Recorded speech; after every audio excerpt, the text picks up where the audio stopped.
दोस्तों, जैसा कि आपको पता होगा कि कुछ दिन पहले 5 स्टेट के असेंबली इलेक्शन खत्म हुए हैं और उनकी काउंटिंग 4 मई को हुई थी। तो मैं आज आपको बताऊंगा कि 4 मई को जब काउंटिंग हो रही थी, सुबह से लेकर शाम तक रुझानों के आधार पर कौन सी पार्टी कितनी सीट से लीड कर रही थी, ये मैं इस वीडियो के माध्यम से आपको बताऊंगा।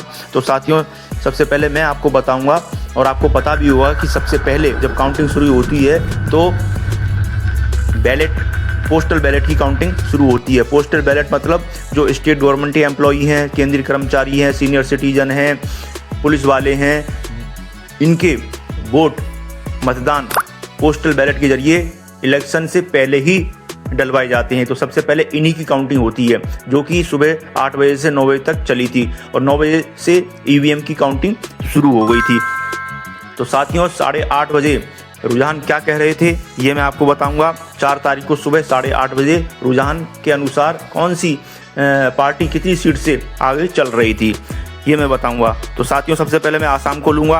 आसाम में बीजेपी 6 से लीड कर रही थी, कांग्रेस 1 से, अदर 0 से। ऐसे ही तमिलनाडु में डीएमके 3 से, एआईएडीएमके 1 से, टीवीके 1 से, अदर 0 से। ऐसे ही साथियों, केरल में एलडीएफ 5 से, यूडीएफ 2 से, बीजेपी 1 से। पश्चिम बंगाल में बीजेपी 14 से, टीएमसी 11 से लीड कर रही थी। अब मैं साथियों आपको बताऊंगा दोपहर 12 बजे की पोजीशन, रुझान के अनुसार कौन सी पार्टी कितनी सीट से आगे चल रही थी। तो सबसे पहले मैं बात करूंगा आसाम की। एनडीए 98 से, कांग्रेस 26 से, अदर 2 से। तमिलनाडु में डीएमके 48 से, एआईएडीएमके 73 से, टीवीके 113 से। पश्चिम बंगाल में बीजेपी 195 से, टीएमसी 95 से। केरल में एलडीएफ 40 से, यूडीएफ 92 से, बीजेपी 3 से, अदर 5 से। अब साथियों, लास्ट में मैं आपको बताऊंगा 5:30 बजे की पोजीशन। आसाम से एनडीए 101 से, इंडी यानी कांग्रेस 21 से, अदर 4 से। पश्चिम बंगाल में टीएमसी 85 से, बीजेपी 202 से, कांग्रेस 2 से, लेफ्ट 2 से, अदर 2 से। ऐसे ही तमिलनाडु में डीएमके 72 से, एआईएडीएमके 54 से, टीवीके 108 से।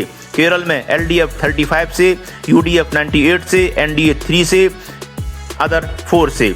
इस तरह से साथियों, इन रुझानों के अनुसार हम कह सकते हैं कौन सी पार्टी जीतने की संभावना है। Thank you very much.